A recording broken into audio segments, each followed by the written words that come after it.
Alô, Santistaiada, passando aqui antes do jogo Santos e São Paulo, na verdade, que para dar um pitaco nesse jogo espetacular entre Flamengo e Palmeiras, não poderia ser de outra forma. Um jogo sensacional, um jogo dos dois maiores times do Brasil hoje, de 3 anos para cá, dominando o cenário futebolístico.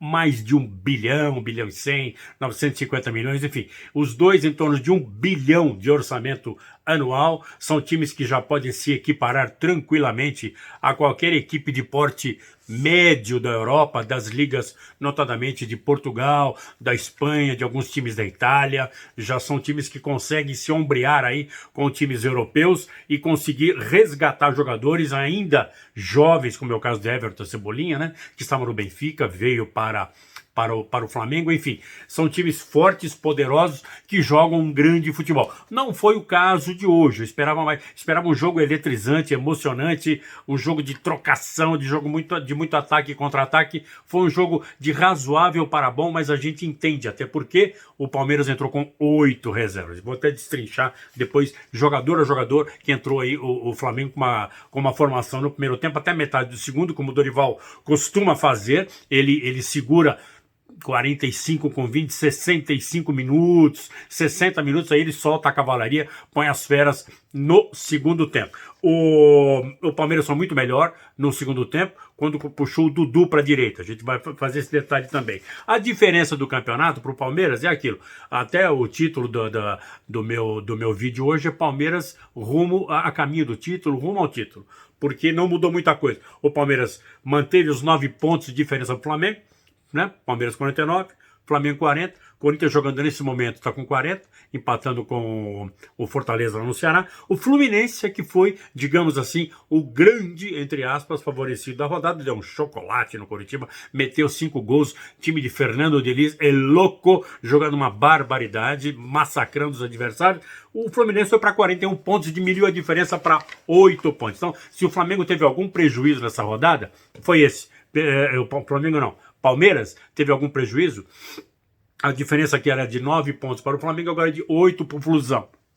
Eu não acredito que não tenha mudado muita coisa. O Palmeiras começou muito melhor, foi um jogo onde o Palmeiras realmente começou massacrando e amassando e pressionando o time do Flamengo, mas é o que eu disse, o Flamengo jogava com 8 reservas. Após mais ou menos 15, 20 minutos, é que o Flamengo começou a encaixar um pouquinho a marcação, começou a entender melhor a movimentação do meio de campo do Palmeiras, com Rafael Veiga e Scarpa. Esses dois caras você tem que vigiar a menos de meio metro de distância, senão eles realmente azucrinam qualquer sistema defensivo. Eles são jogadores perigosíssimos, de alto quilate técnico. Então, quando o Flamengo encaixou um pouquinho a marcação com o time ainda, time reserva, obviamente não tem o nível do titular, nem tem o ritmo de jogo do time titular, era natural que no começo o Palmeiras levasse alguma vantagem, mas depois o Palmeiras equilibrou e com esse fantástico lateral esquerdo Ayrton Lucas, que é reserva do Felipe Luiz, um jogador de altíssimo nível, é o futuro do Flamengo esse menino aí, joga uma barbaridade, fez uma jogada espetacular em cima do Marcos Rocha, que foi batido com facilidade no drible, cruzou para dentro da área. O Vitor Hugo é um meio atacante armador com muita categoria, subiu de cabeça sem marcação. O Palmeiras naquele momento marcava o Lázaro, preocupado com o Lázaro, que jogou hoje como falso 9 ali no meio. O Lázaro estava encaixotado na marcação por 3 jogadores palmeirenses. O Vitor Hugo veio sozinho da intermediária, invadiu a área, ficou esperando e bateu e subiu de cabeça e fez o gol com o Zé Rafael, que naquele momento deu uma vacilada na marcação. Esse é o mesmo Vitor Hugo que no jogo do primeiro turno contra o Santos lá na Vila deitou e rolou, acabou com o time do Santos. Foi a primeira partida que eu vi completa do Vitor Hugo, falavam maravilhas desse menino, nunca tinha visto jogar, 18 anos, uma barbaridade, um rapaz que toma conta do meio de campo, tem uma visão de jogo, joga de cabeça erguida, joga uma barbaridade esse menino.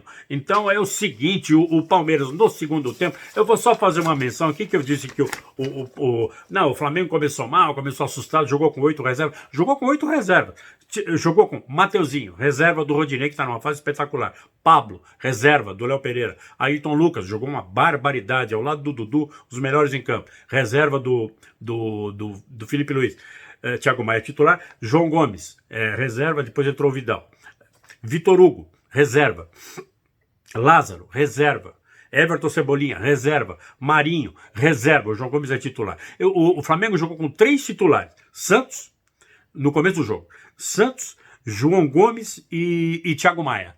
Os outros 8 eram reservas, mas olha o nível de reserva do Flamengo. Mateuzinho, Ayrton Lucas, Pablo, Vidal estava na reserva, o João Gomes saiu, Vitor Hugo é reserva, entrou o Everton Ribeiro, quer dizer, é uma barbaridade. O Lázaro jogou como falso 9, o Dorival Júnior se dá o luxo de ter 4 jogadores que são pontas, Vitinho, Marinho, Lázaro e Everton Cebolinha, esses 4 são reservas do Flamengo. Nenhum dos 4 é titular, ele se dá o luxo de jogar sem pontas. É um negócio espetacular que o Doritos é louco conseguiu montar nesse time do Flamengo. Segundo tempo mudou o jogo, o Palmeiras perdido por 1, perdido por 10, estava vendo a diferença cair ali de 9 para 6 pontos. O Abel Ferreira, de forma inteligente, jogou o Dudu para a direita para acabar com a boa vida do Ayrton Lucas. O Ayrton Lucas deitou e rolou no primeiro tempo em cima do Marcos Rocha, não foi acompanhado na marcação no recuo que deveria ter sido feito pelo Scarpa para acompanhar essa descida do Ayrton Lucas. Ele bateu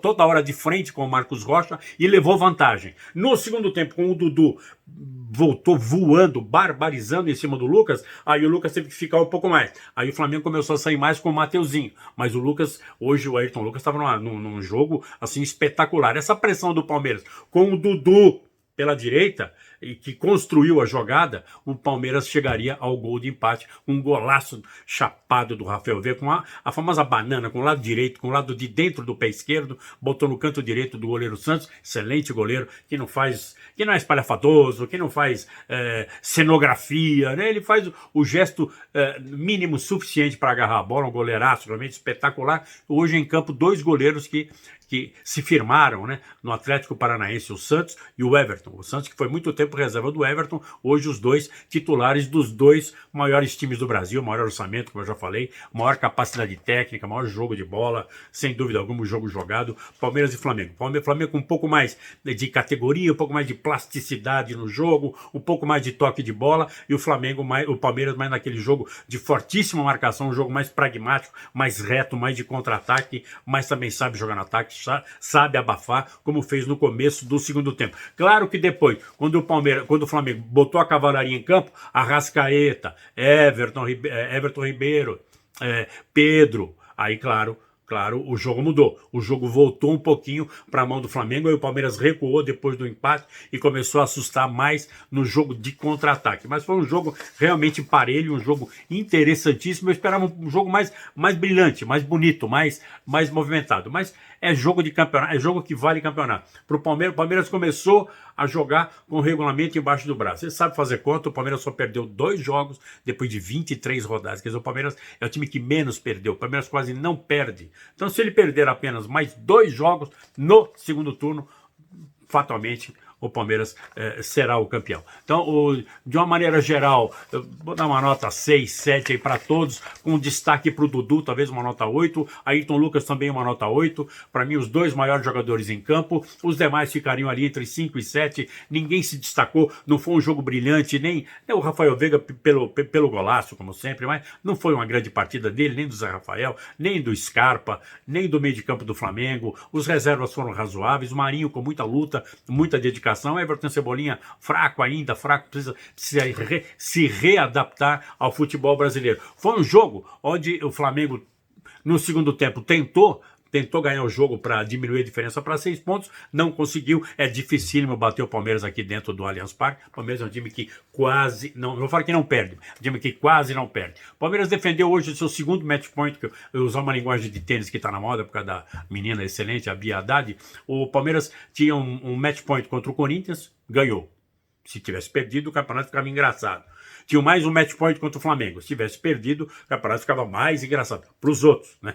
O campeonato está engraçadíssimo para o Palmeiras, é óbvio, né? Que as rodadas estão se sucedendo, o campeonato está indo para o seu final e o Palmeiras continua líder, de certa forma, com uma vantagem bastante tranquila. O Palmeiras agora, ele tem que defender mais pelo menos 2 match points, 2 jogos dificílimos contra o Fluminense e contra o Atlético Mineiro. Os outros jogos contra São Paulo, Santos, Atlético Paranaense, enfim, todos os jogos são jogos apenas de dificuldade razoável para o Palmeiras. Não vejo uma grande dificuldade. Se o Palmeiras não perder do Fluminense e do Galo, o Palmeiras será campeão. É isso, meus amigos, eu volto em seguida para comentar mais um jogaço, espero que seja um jogaço eletrizante na Vila Belmiro, onde o meu Santos querido vai tentar bater o time misto, o misto quente do São Paulo, que vem cansado da Copa do Brasil. Valeu, rapaziada, valeu, Santistaiada, Flamengaiada, Parmerada e todos os demais adversários sempre, inimigo jamais. Aqui é Walter Parente, Santos Eterno. Se inscreva no canal, deixe seu like, ative o sininho para receber as nossas notícias e comentários e análises, ok? Abraço, rapaziada, até daqui a pouco eu volto. Fui!